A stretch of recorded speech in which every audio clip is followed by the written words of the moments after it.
Hey guys, it's Nick, exercise physiologist here at Got Your Back Total Health, and I'm here today to talk about self-myofascial release to the psoas muscle. So your psoas muscle is a really important muscle. It goes from your lumbar spine all the way down to the inside of your femur, right here. So it's often thought of as just a hip flexor, but it's also really important at determining the position of your pelvis. So it comes down and it doesn't directly attach to the pelvis, it attaches to your leg. But you can see that if these fibers were to pull down, it would pull your upper spine like this, causing some flexion in your low back. And then the lower fibers, if they were to pull, it would pull your lower lumbars into hyperextension. So that can lead to posterior tilting of your pelvis or anterior tilting of your pelvis.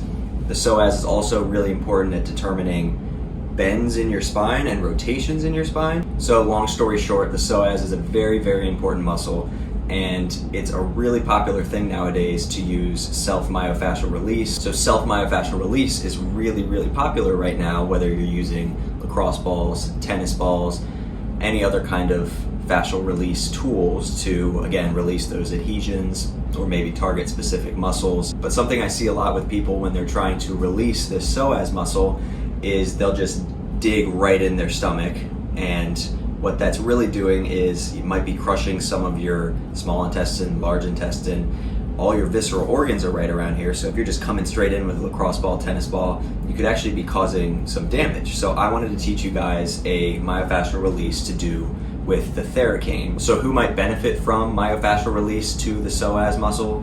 Anyone who sits at a desk and spends a lot of time here, shortening all these muscles in the front. Someone who is maybe a cyclist who, again, spends a lot of time sitting here, shortened. And again, like I said, the psoas can affect the pelvis in lots of different ways. It can affect the rib cage, the spine. So the best way to have your psoas treated is, of course, to see a professional, whether that's chiropractor, physical therapist, structural integration therapist. But to get a little bit of the same effect at home, we can use the Theracane. So again, just a quick disclaimer, this is not me diagnosing, saying that you have a short psoas if you spend a lot of time at a desk. It's a possibility. It's just something we see really commonly in society today. And with this technique, the goal is to just make contact with the psoas. We're not affecting any certain particular fibers. Again, it's going to be different for every person, and everyone's muscles and fascia are going to be completely different depending on how you live your life, the injuries you've had, etc. So what you'll do, lie on your side with your legs up. This is going to shorten all those tissues.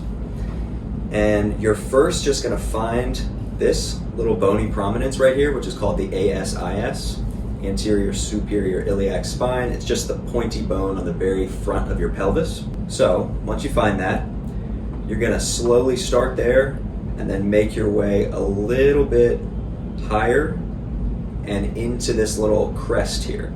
And right in this crest sits a muscle called the iliacus, which has fascial connections to the psoas muscle here, which you see highlighted in green. So what you'll do first is you'll slowly make your way into this one, taking deep breaths the whole time. And then as you slowly move in this way, you'll feel something kind of bump up against the edge of this little dot with the Theracane. That's going to be the psoas muscle. So then if you move a little more in towards the spine, you'll go over a little mound, which is that muscle, and you'll be contacting the psoas. So to test this, you're going to want to take the leg that you're working on and bring it up this way. So as soon as you do that, you should feel the psoas contracting and pulling your leg up this way. So once you're there, you can just kind of hang out there for a couple seconds, for a minute or so. If there's certain spots that feel really tender, you can hang out there longer. You can even take your leg slowly up and down this way. This way you're kind of pinning and stretching that muscle. And again, this technique is so valuable because you're not digging straight into all your visceral organs. You're starting on the outside here and slowly pushing all those digestive organs out of the way to get to the actual muscle that you're trying to contact. So again, a pretty simple technique you can use on both sides of your body to get to the psoas muscle and hopefully release some adhesions and get it moving again, maybe add a little length to the muscle as well. So give that a try, and if you like the video, feel free to check out Got Your Back Total Health on Instagram, or head over to my website, type1onthemove.com.